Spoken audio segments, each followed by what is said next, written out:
जय माता की मित्रों। गोचर में हम लोग ग्रह जो गोचर करते हैं उनका ही अध्ययन अभी कर रहे हैं। तो जन्मकालीन चंद्र राशि से शनि का गोचर आपका कैसा फल देगा,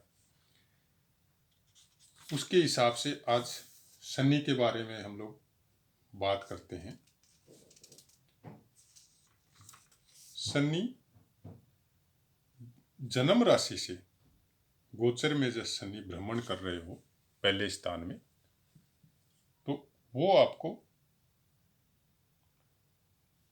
कुछ अशुभ फल कई चीज़ों में देखने को मिल सकते हैं और कुछ रोग वगैरह भी आपके शरीर में प्राप्त हो सकते हैं। शनि जनरली, जैसे आप जानते ही हैं कि शनि एक पाप ग्रह है और उसका बहुत से स्थानों में आपको गोचरवश जब वो चलेगा तो खराब ही फल बताया गया है। कोई अच्छा इतना फल शनि के बारे में नहीं बताया गया है। उसका एक कारण भी है कि शनि से अपना ही राशि पे हो तो भी उसका अच्छा के साथ साथ कुछ खराब फल भी होगा। आप एक चीज को इस तरह से समझिए कि आप एक गंदा आदमी जो 10-10 दिन तक, महीना महीना भर तक नहाता नहीं हो, जो भी मिल जाए उसी से अपना क्षुधापूर्ति कर लेता हो, लेकिन वो करोड़पति है, उसके पास पैसे का कमी नहीं है, बात बात पे गालियां देता हो, गंदे बिना धोए हुए कपड़े पहनता हो, लेकिन वो पैसे वाला है। तो वैसा ही कुछ शनि के साथ भी जनरली बताया जाता है। क्योंकि शनि का आदमी हो सकता है बहुत बड़ा इंडस्ट्रियलिस्ट हो, बहुत बड़ा कारोबारी हो, लोहे का बहुत बड़ा व्यापारी हो, लेकिन उसका जो अशुभ फल है वो उसके साथ ही घूमते रहेगा। और वो भी बात सही है कि अकेले एक ग्रह से कभी भी जन्म पत्री का निर्माण नहीं होता है। तो शनि का अगर अशुभ गोचर भी है आपको, तो भी पूरा अशुभ फल शनि का आपको नहीं मिलेगा। बाकी ग्रह उसको काट भी सकते हैं, उसके साथ युति करके उसको शांत कर सकते हैं, या कुछ आपके आचरण अच्छे होने की वजह से, जैसे आप अपने से नीचे वालों को प्यार करते हैं, उनकी हेल्प करते हैं, उनके साथ गाली गलौज नहीं करते हैं, तो फिर शनि तो चाहे आपका अच्छा हो या बुरा हो, बुरा तो हो ही नहीं सकता फिर, क्योंकि बुरा होने से भी फिर वो अच्छा फल देता है आपको। तो वैसा कुछ अपनी दिनचर्या में अगर हम लोग चला के रखें तो ठीक है। प्रारब्ध का भोग है, ग्रहों का अपना एक योग है, उसको भोगना जीव के लिए जरूरी है, लेकिन वो भोगना आपका बहुत कम हो जाता है जब उससे संबंधित आचरणों में हम लोग अच्छे कर्म करें। तो उससे भोगने के लिए जो एनर्जी हम लोगों को चाहिए, जो स्टेमिना पावर चाहिए, वो बहुत ज़्यादा मात्रा में होगी। तो पता भी नहीं चलेगा कि हम लोगों का कोई खराब समय आया था क्या। वो ईश्वर या वो ग्रह खुद ही अपने आप स्लाइटली आपको अपना प्रारब्ध दे के और वो निकल जाएगा। तो दूसरे घर में जब शनि का गोचर होगा तो संतान से कुछ कष्ट बताया गया है यहाँ पे, वैसा कुछ आपको हो सकता है। तीसरे में यहाँ पे स्थान लाभ है। तीसरे का शुभ गोचर है, वैसे भी पहले के पाठों में मैंने शुभ गोचर कहाँ है कहाँ नहीं है वो बताया ही है। या आपको अगर नौकरी नहीं लग रही है, कोई सर्विस की आप बहुत दिनों से ट्राई कर रहे हैं, चाहे गवर्नमेंट हो चाहे प्राइवेट हो, वैसा कुछ हो सकता है। और धन लाभ, मतलब सब तरफ से सुख। आपका कोई बिजनेस है या कोई और है तो उसमें भी आपको बहुत से ऐसे काम अचानक से बढ़ेगा कि आपको अलग से और भी आदमी रखना पड़े, या हो सकता है अलग से कोई और शॉप या और ऑफिस खोलना पड़े। तो तीसरे घर का गोचर बहुत शुभ बताया गया है शनि का। वो जितनी भी तकलीफ हो पहले घर में या दूसरे घर में जो आपको दिया है, वो तीसरे घर में जब आएगा तो उससे 3 गुना आपको दे के चला जाएगा। से हम लोगों ने सुना होगा, शायद आप लोगों ने भी सुना होगा कि शनि की साढ़े साथी जाती हुई साढ़े साथी बहुत अच्छी रहती। तो अब आप इसको समझिए क्यों बोला जाता है। पहला घर, दूसरा घर, तीसरा घर में आके अच्छा हो गया, मतलब 2.5 साल रहता है शनि एक जगह। पहले घर में 2.5 साल, दूसरे घर में 2.5 साल, तो 5 साल हो गए ना। 7.5 ही मतलब 7.5 साल। तो नेक्स्ट 2.5 साल तीसरे घर में आएंगे उसके, तो ऑटोमेटिक वो अच्छा हो गया आपका। तो वैसा कुछ जब बोला जाता है, या जब जो कह रहे हैं हम लोगों के ऋषि मुनि है, व्याख्याकार हैं, जो चीज बोले गए हैं, बोल के चले गए या है जो भी पृथ्वी पे, तो उनका कुछ सोच समझ के ही बोला गया है, सोच समझ के ही व्याख्या किया गया है। उनका भी अपना एक दिमाग है, उसके हिसाब से जब उन्होंने व्याख्या की है तो उनका बहुत कुछ अच्छा प्रभाव हम लोगों को समझने की जरूरत है कि क्यों की गई है। उसका कुछ न कुछ तो रीजन होगा। अब रीजन जब हम लोग प्रैक्टिकल में पढ़ेंगे इसको, या पढ़ रहे हैं एस्ट्रोलॉजी को, तब वो प्रैक्टिकल में भी आपको समझ में आ जाएगा। अब चौथे घर में जनरली अशुभ अशुभ रहेगा। चौथे घर में शनि आपको, यहाँ पे आपका मतलब फीमेल से या आपकी खुद की स्त्री से भी कष्ट या लड़ाई झगड़ा आपके साथ हो सकता है। 5वें घर में जब शनि होगा तो इस समय आपका कुछ बिजनेस में या सर्विस में कुछ घाटा वगैरह हो सकता है। 6ठे घर में जब शनि होगा तो ये आपको सब तरफ से अच्छा, सब सुख, तब से आपका कोई संतान से कोई प्रॉब्लम है तो वो ठीक होगी, दिमाग से या व्यापार में कोई प्रॉब्लम है तो वो ठीक होगी, कोई शत्रुओं से पीड़ा चल रही है तो वो ठीक होगी, या नौकरों से कोई पीड़ा चल रही है तो वो ठीक होगी। मतलब हर तरह का सुख शनि 6ठे घर में आपको देगा। अब यहाँ भी देखिए आप, 2.5 5 और 2.5 7.5, लास्ट की 7.5 होगी। तो कुछ कारण होता है जिसकी वजह से ये सब बोला जाता है। अब चलिए आगे चलते हैं। 7वें स्थान में जब शनि 7वें स्थान से गोचर करेगा तो आपकी खुद की वाइफ, उसके ऊपर कुछ पीड़ा हो सकती है। तो उससे आपकी वाइफ के ऊपर पीड़ा आएगी तो कष्ट आपको भी भोगना पड़ेगा। तो वैसा कुछ 7वें स्थान पे जब गोचर करेगा वो, तो वैसी कुछ चीज़ें हो सकती है। बिजनेस में भी आपको कोई तकलीफ हो सकती है।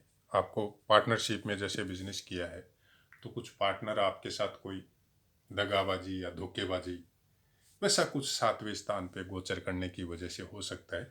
लेकिन ये यहाँ पे आपको अलर्ट करेगा। मतलब लंबा टाइम से आप किसी पार्टनर के साथ 3 4 साल से कोई काम कर रहे हैं और वो काम ग्रो कर रहा है, या ग्रो करते करते अचानक जैसे कुछ तकलीफें आ रही है काम में, तो उस समय आपको थोड़ा सा अलर्ट होके डीपली उस बिजनेस का अध्ययन करना पड़ेगा। कहीं पार्टनर तो आपके साथ दगाबाजी नहीं कर रहा है। वो थोड़ा सा जब 7वें स्थान पे गोचर करे उस समय आपको ये सब चीज के लिए देखना पड़ेगा। 8वें स्थान पे जब गोचर करे तो ये कुछ पीड़ा आपको शरीर में दे सकता है, रोग दे सकता है। 8वें स्थान का जब शनि आपको 8वें स्थान में, जैसे यहाँ पे राशि कोई भी हो, कोई भी राशि के हिसाब से आप जब शनि का गोचर है तो आप देख लीजिएगा। अभी जैसे मकर राशि में शनि चल रहा है, उसके हिसाब से आप देख लीजिए कि आपको कहाँ पे शनि गोचर फिलहाल कर रहा है। उसके हिसाब से जैसे धन की भी हानि हो सकती है, धन हानि का भी यहाँ पे लिखा हुआ है, वैसा कुछ आपको हो सकता है। 9वें स्थान पे जब शनि गोचर करेगा तो आप उस समय धर्म से विमुख हो सकते हैं,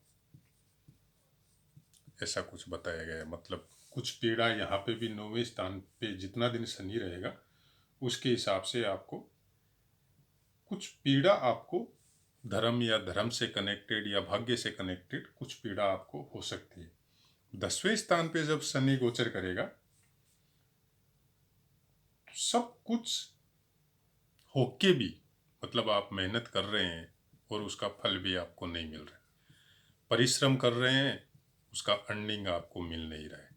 मतलब बहुत ज़्यादा आपको स्ट्रगल करवाएगा 10वें स्थान का जब शनि गोचर करेगा तो आपको, और कोई भी चीज़ में जल्दी से सक्सेस होने नहीं देगा।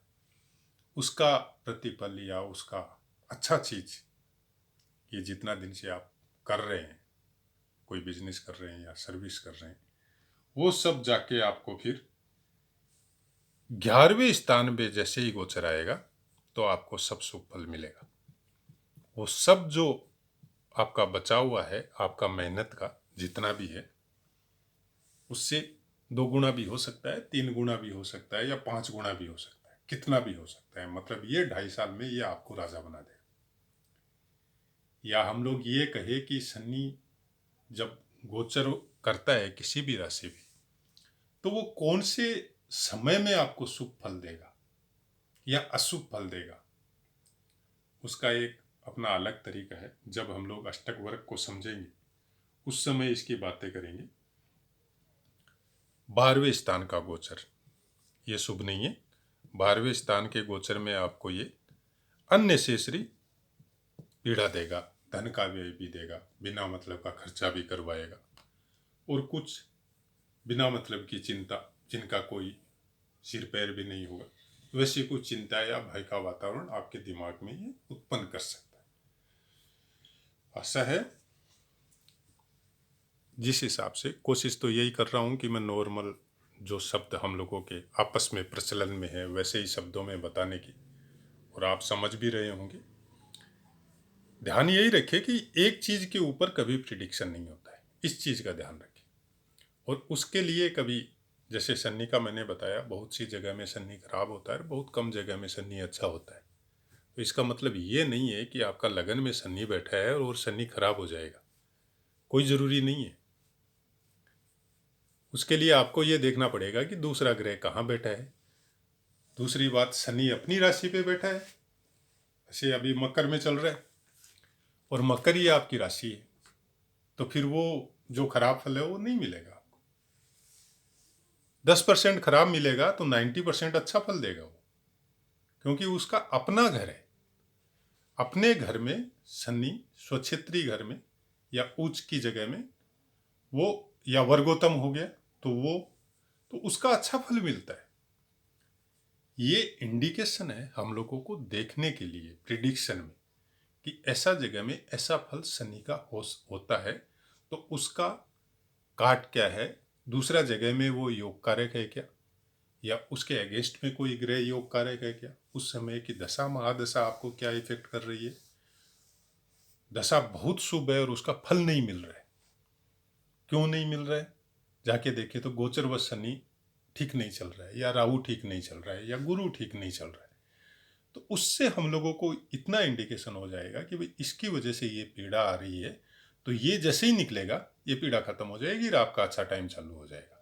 तो हम लोग ये कह सकते हैं कि आप कम से कम 2 महीना, 5 महीना या 6 महीना, जब तक उसका इफेक्ट रहते हैं तब तक ये काम कीजिए।